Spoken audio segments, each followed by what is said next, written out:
Hey, what's up? Today we're going to be talking about the 3 films you need to go and see before you go watch Avatar: The Way of Water. Why do I think this is going to add value to you? Because James Cameron is an interesting mind. He has an interesting way of dealing with sequels. If you've seen Aliens, you know that it was an elevated version of Aliens in terms of action. If you've watched Terminator 2, you know what he did in terms of just elevating the story and the characters. So at number 3, we start with Avatar, the first film. You need to go back to the world. Just get your head back into that space of beautiful visual effects and beautiful characters. And yeah, maybe the story doesn't work. I admit it, the story was not perfect, but it was a very good introduction to the world. It was a very good step into, it was like the first step into this madness that is called Pandora, because I believe that it's a universe that James Cameron is working towards. And this film, it's going to elevate everything in terms of the world. I think we'll see a bigger world. He'll be taking us now into, not the way you'll come to Earth and land in the state and land somewhere in America, Area 54, and think that that's only the world. But then you discover that there are other continents and there are other spaces that you need to explore that are much more better than that. I think this is one of those situations that where we were introduced to Pandora, that was only a small piece, and now James Cameron is going to be expanding that world.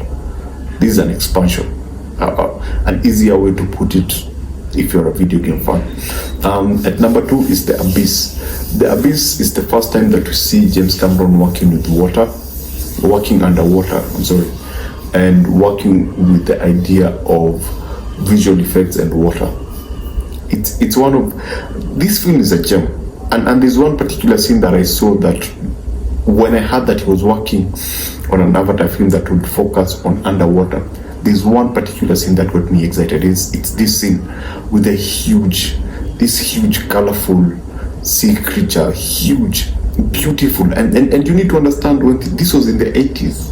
I don't know how they did it, but it's interesting to learn that some of the technology that he used, not entirely, some of the ideas that he applied while shooting The Abyss are some of the ideas that he used to shoot Avatar 2. So if you get the time, watch The Abyss, and yeah, it's a pretty entertaining film in terms of character, in terms of CGI, and just the things that he was able to do, especially in the last like 30 minutes. The final act is insane, and I believe that some elements from that particular film are going to be in this particular film. And at number 1, I think I mentioned it before, Terminator 2, Judgment Day. Why? This sequel is exactly what I think that he's going to do with this Avatar movie. Why? The first Terminator film was introducing us to the world, introducing us to the idea of a machine coming from the future, into time traveling, introducing us to Cyborg, introducing us to Arnold, introducing us to Sarah Connor, and introducing us to that idea of a machine coming to take out a person in the past. Now, when we moved into Judgment Day, everything was elevated. He introduced a younger character, which is also doing in this film, and he's not introducing only one, he's introducing a family of a lot of young characters. And when he did that with Terminator, it worked because it added a new dynamic to the story and to the idea of Terminator and elevated everything. The character development was better, and I think he got the opportunity to focus on the character rather than focus on selling the world and selling the ideas. And I believe with Avatar 2, he's also in that mindset of, I need to expand this world. Rather than expanding the world, I need to really now dig into the characters and bring out the best out of these characters and just make us connect with this, I don't know what to call them, to connect with these characters. Let me just call them to connect with these characters. And I think And I believe, and Terminator 2 was like the first film that I felt that he had totally, and this is one of the few sequels where the villain is elevated. They just don't pick the previous villain and just recycle him to come into the next film, the idea of that kind of villain. No, he changed everything. We had a better villain, a much more intense and indomitable villain, and I suspect that we're going to have the same in this film.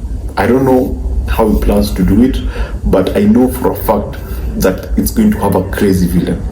I believe, because the villain makes the hero, and I believe he knows this. If you've watched True Lies, he also has used the same formula where you get a very strong villain to oppose your protagonist. Your antagonist defines the protagonist, and I believe he's using the same formula here. Same thing he did with Titanic.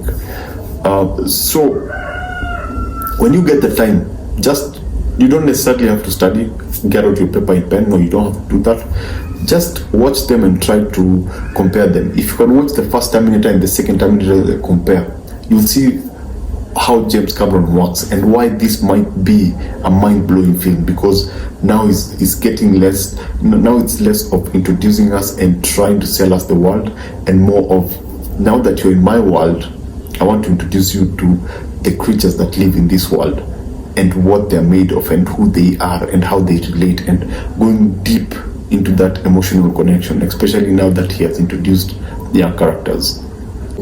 Thank you for watching. You can subscribe, and I'll see you on the next one.